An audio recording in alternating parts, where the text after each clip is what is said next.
Naganap ang kwentong ito noong taong 1998 sa bayan ng Iloilo. Ako si Ernesto, pero mas kilala sa amin bilang Nesnes. Isa po akong bakla at mula pagkabata ay halata na sa kilos ko na hindi ako tulad ng karamihan sa mga lalaki sa amin. Hindi rin ito naging madali para sa akin. Lumaki ako sa baryo na konserbatibo at mapanghusga, pero natuto akong tumawa kahit na inaapi. Ako ang laging inaasahan sa mga sayawan sa fiesta. Ako rin ang laging host sa mga liga at Miss Gay sa barangay. Pero sa kabila ng lahat, may itinatago akong karanasan na hanggang ngayon ay hindi ko pa rin malilimutan. Noong taong 1998 nang magsimula ang lahat. Noong panahong iyon ay 23 anyos pa lamang ako at nagtatrabaho bilang mananahi sa munting patahian malapit sa palengke. Isa yun sa mga taon na halos wala nang naniniwala sa mga aswang. Sinasabi ng mga kabataan noon na kwento lang daw iyon ng mga matatanda. Pero sa baryo naming malapit sa tabing ilog, may mga bulong-bulungan pa rin, lalo na kapag may mga hayop na nawawala o batang biglang nagkakasakit na walang paliwanag. At ang mas nakakapagtaka, may isang taong lumipat sa amin mula sa bayan at hindi ko na po sasabihin ang eksaktong lugar. Isa siyang matangkad, maputi at palaging nakaitim na lalaki. Ang pangalan niya ay Kuya Dindo, pero hindi po siya totoong lalaki sa tingin ko. May kilos kasi siya na parang katulad din sa amin. May pagkamalambot, may pagkamaarte pero hindi naman lantaran. Tahimik siya at halos hindi nakikipag-usap sa iba. Nakatira siya sa lumang bahay malapit sa may sapa, sa lugar na bihirang daanan ng tao lalo na kapag gabi. Una ko po siyang nakita, Sir J, habang naguhugas ako ng labada sa may ilog. Nagkataon na pareho kaming nandoon noon. Tahimik lang siya habang naglalaba din pero nahuli ko ang sulyap niya sa akin. Hindi bastos at hindi rin basta pakiramdam. Parang malalim ito. Hindi ko alam kung may gusto ba siya o may alam siya tungkol sa akin. Pero simula noon, parang palagi ko na siyang nakikita. Minsan nga po, gabi na ako nakakauwi galing sa patahian. Napadaan ako sa gilid ng bahay niya dahil iyon ang shortcut papunta sa amin. Doon ko siya muling nakita na nakatayo siya sa ilalim ng puno ng santol at nakatingala sa buwan. Nakaputi siya noon at ang mga mata niya ay tila hindi pangkaraniwan. Ang kinang ay parang mata ng pusa. "Uy, good evening Kuya Dindo." Bati ko sa kanya sabay kindat. Ngumiti siya pero kakaiba ang kanyang ngiti. Hindi rin siya pala kaibigan. Parang mapanuri ito. Sinundan niya ako ng tingin hanggang sa makalampas na ako. Doon na po nagsimula ang mga gabi na hindi na ako mapakali. Kinabukasan, may isang balita. Isang alagang baboy ng kapitbahay namin ang natagpo ang patay na, pero hindi ito kinatay. Wala ding dugo. Ang sabi ng mga matanda, "Aswang yan." Kinuha ang laman loob at iniwan ang katawan para magbigay babala. Hindi po ako agad naniwala, Sir J. Pero kinabukasan, isa na namang baboy ang natagpo ang patay. Sa bahay naman ng isang matandang mag-asawa sa kabilang purok. Pareho din ang senaryo. At pagkaraan lang ng ilang araw, napansin kong parang mas lalong naging malapit sa akin si Kuya Dindo. Nagkita kami muli sa ilog. Lumapit siya at sinabing, "Ikaw lang ang gusto kong kausap dito." Hindi ko alam kung matutuwa ako o matatakot, Sir J. May mga gabi kasing kinakausap niya ako habang pauwi ako galing trabaho. Hindi ko naman sinasadyang ma-enjoy ang mga simpleng pag-uusap namin. Tahimik lang po siya, Sir Jay. Pero kapag nagsalita ay may laman, may lalim. Minsan nga sinabi niya, "Alam mo ba, Ness, hindi lahat ng aswang ay masama. Minsan, kailangan lang naming mabuhay." Natigilan ako. Para bang biro lang, pero sa tono ng boses niya ay hindi iyon biro. Pinilit kong tumawa at sinabi ko na, "Ikaw talaga, Kuya Dindo. Kung makapagsalita ka, parang isa ka." Ngumiti lang siya, pero habang papalayo po ako, naramdaman kong parang may hindi tama. Mula noon, nagsimula na akong managinip ng masama. Palagi akong may napapanaginipan na may nakatitig sa akin sa dilim. May humahawak sa paa ko sa tuwing gabi. At minsan ay parang may boses na bumubulong sa tenga ko habang natutulog po ako. Hindi ako nagsumbong. Natakot ako na baka isipin nila ay baliw ako. Pero sa kaloob-looban ko, alam kong may koneksyon si Kuya Dindo sa mga nangyayari. At isang gabi, Sir Jay, nag-aya siya sa akin na maglakad-lakad daw kami sa tabing ilog. Sabi niya gusto lang daw niyang may makausap. Dahil magaan naman din ang loob ko sa kanya ay pumayag ako. Pero habang naglalakad kami, napansin kong parang hindi siya humihinga ng normal. Mainit ang hangin, pero siya ay tila walang pawis. Ang mata niya, sa tuwing masisinagan ng buwan, ay tila nagbabago ng kulay.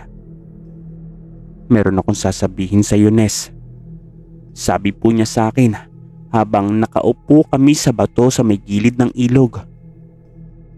"Ikaw ang una kong kinakaibigan dito. Ikaw rin sana ang una kong pagsasabihan ito." Kinakabahan ako, Sir Jay, kaya napatanong ako kung ano yun, kuya. Tumahimik siya sandali at tumingin siya sa akin ng diretso. Sinabi niya na, "Aswang ako, pero hindi ako pumapatay ng tao. Hindi tulad ng iba, Ness." Para akong binuhusan, Sir Jay, ng malamig na tubig. Gusto kong tumakbo, gusto kong sumigaw, pero parang napako ako sa kinauupuan ko. At sa halip na takot, ang naramdaman ko po ay awa. Hindi ko alam kung ano po ang dapat kong gawin noong sinabi ni Kuya Dindo na isa siyang aswang. Para kasing nanigas ang katawan ko habang nakatingin sa kanya. Pero ang nakakagulat, hindi ako tumakbo, hindi ako sumigaw. Sa halip ay tinanong ko siya na bakit mo sinasabi sa akin ito. Tumawa siya ng mahina at sinabing, "Kasi alam kong hindi ka basta-bastang tao. Ramdam ko na naiiba ka rin tulad ko. Hindi ko sinasabi na isa kang aswang pero iba ka." Kinalibutan tuloy ako. Pero may parte sa akin na parang nakaramdam ng connection sa kanya. Mula pagkabata, lagi akong tinutulak ng lipunan na itago kung sino ako. Pero siya, isang aswang na mas kinatatakutan. At ngayon ay nagpakatotoo sa harap ko. May kakaibang lungkot sa mga mata niya na hindi ko po maipaliwanag. Hindi ako pumapatay ng tao. May mga uri kami. Ako ay kumakain lang ng hayop. Pero may iba na mas mapanganib. Sabi sa akin ni Kuya Dindo. Hindi ko po alam kung paniniwalaan ko siya. Pero sa mga nangyayari sa amin sa baryo, sa mga alagang hayop na nauubos gabi-gabi, parang bigla po akong naniwala. Pagka-uwi ko ng gabing iyon, hindi na ako makatulog pa. Nakahiga lang ako at iniisip ang lahat ng sinabi ni Kuya Dindo sa akin. Naaalala ko yung mga mata niya, yung boses niya, yung pakiramdam na hindi siya nagsisinungaling. At makalipas nga ang ilang araw, nagsimula nang may mga batang biglang nagkakasakit. Parang lagnat pero hindi gumagaling. May isa pang batang lalaki na pinsan ng kapitbahay namin ang namatay. Wala ding malinaw na dahilan. Ang mga matatanda, balik na naman sa bulong-bulungan. Aswang daw. At para sa akin, iisa lang ang naiisip ko. Hindi si Kuya Dindo ang may gawa nito. Ang sabi niya ay may iba pa raw na tulad niya. Kaya isang gabi, naglakas loob akong puntahan siya sa bahay niya.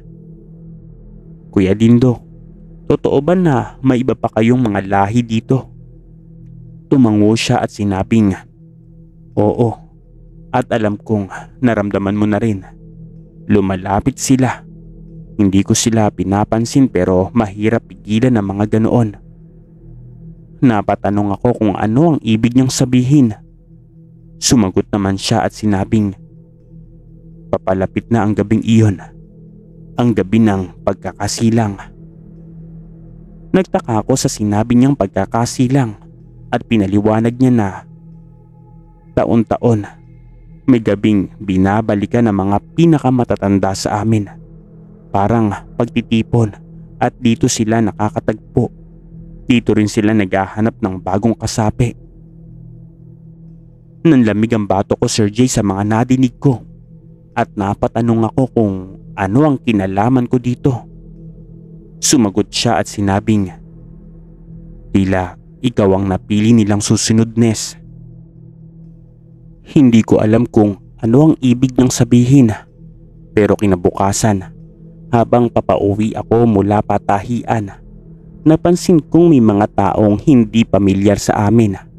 Mga lalaki at babaeng parang taga-ibang lugar. Mapuputla sila, tahimik lang sila at hindi nagpapakilala. Pero halos lahat ay lumalapit sa paligid ni Kuya Dindo. Kinakabahan na tuloy ako. Muling dumating na ang gabi. Buwan ng Nobyembre. Gabi ng kabilugan ng buwan. Nagising ako bandang 12:00. Parang may malamig na kamay na humahaplos sa binti ko. Dumilat po ako at sa may bintana ko ay may nakasilip. Isang pares na matang kulay pula. Tumalon ako sa pagkakahiga at nagsindi ako ng kandila. At saka nakita ko ang bakas ng paa sa ilalim ng bintana. Hindi iyon normal. Malalaki ito at parang paa ng hayop. Kaya kinabukasan, pinuntahan ko si Kuya Dindo. Hindi siya nagpakita sa akin at sarado ang kanyang bahay. Tahimik din ang paligid. Parang walang tao dito. Pero may iniwanan siyang sulat sa may paso ng halaman. At ang nakasulat dito, Nes, kailangan kong lumayo. Darating sila ngayong gabi. Kung may mangyari man sa'yo, huwag kang matakot. Hindi ka nila masasaktan kung matibay ang loob mo. Tandaan mo, hindi lahat ng kakaiba ay masama. Hindi ako pumasok sa trabaho. Umuwi ako ng maaga at nagsara ng pinto at nagdasal. Pero bago maghating gabi, may nadinig akong iyak sa may labas. At tinig iyon ng isang bata. Sinasabi niya na, tulong, tulong. Sumilip po ako sa bintana. May batang babae ang duguan ng paa. Parang galing sa may sapa. Tumakbo ako palabas para tulungan po siya. Ngunit pagkalapit ko, bigla po siyang tumingin sa akin. At nakita ko ang kanyang mga mata na parang hindi mata ng tao. Parang mata ito ng pusa. Matalim ito makatingin at kulay pula. Tumakbo ako pabalik sa bahay pero may isang nilalang ang humarang sa akin. Maputi ito at matangkad at walang anino. At napagtanto kong hindi sila tao. Biglang may humatak sa akin at sa isang iglap ay nasa ilog na ako. At sa harap ko, si Kuya Dindo. Nakasuot siya ng kulay abong balabal at sa mata niya ay may luha. Sinabi niya na, ito na ang gabi ng pagpili. Ikaw na, Nes, ang gusto nilang isama pero may isa pang daan. Nagtanong ako kung ano yun. Sinabi niya na, tumanggap ka ng panibagong anyo. Hindi para maging halimaw, kundi parang maging tagapangalaga. Nanlumo ako sa nadinig ko. Hindi ko alam ang sagot. Hindi ko alam kung totoo ang lahat ng ito o bunga lang ito ng takot at imahinasyon. Pero tinanggap ko. Hindi ko alam kung bakit pero may tinig sa loob ko na nagsasabing, ito ang dahilan kung bakit ka naiiba. Hindi para pagtawanan, kundi para protektahan. Taong 1999. Pagkatapos ng lahat ng iyon ay biglang tumahimik na ang baryo. Wala nang balita tungkol sa aswang. Wala nang alagang hayop ang nawawala. At bumalik na si Kuya Dindo. Pero hindi na siya tulad ng dati. Mas tahimik siya at mas malayo. At ako naman. Ako si Nesnes. Mananahi pa rin. Host pa rin ng Miss Gay pero may tinatagong papel. Ako ay isang tagapagbantay sa mga gabi ng kabilugan ng buwan. Sa tuwing may nararamdamang kakaiba ang mga tao, ako ang unang tinatawagan. Hindi nila alam, pero sa katahimikan ng gabi, ako ang nakikipaglaban sa mga nilalang na hindi nila nakikita. At ano ang twist? Hindi ako naging aswang. Ako ang naging kalaban naman nila. At hanggang ngayon ay buhay pa ako. At ito ang unang beses kong ikinuwento ang lahat ng ito. Medyo magulo ang nangyari sa akin, pero hayaan niyo't ipapaliwanag ko. Ako ay naging isang tagapagbantay. Isang uri ito ng nilalang na laban sa mas masahol na aswang. Parang tagapangalaga, parang chosen one or protector ng baryo laban sa masama at tunay na mapanganib na aswang. Parang kontra-aswang, pero hindi ako albularyo. Ito ay nangyayari sa realidad ng buhay. Mahirap man paniwalaan, pero nangyayari ito. Tulad ni Kuya Dindo, isang mabait na aswang, pero hindi siya pumapatay ng tao. Mga hayop lang ang kanyang kinakain. At ngayon ay binabantayan din ako ni Kuya Dindo. Dahil ayaw niyang mapasama ako sa masasama at tinutulungan niya akong makaiwas dito. Hanggang dito na lamang po at marami pong salamat.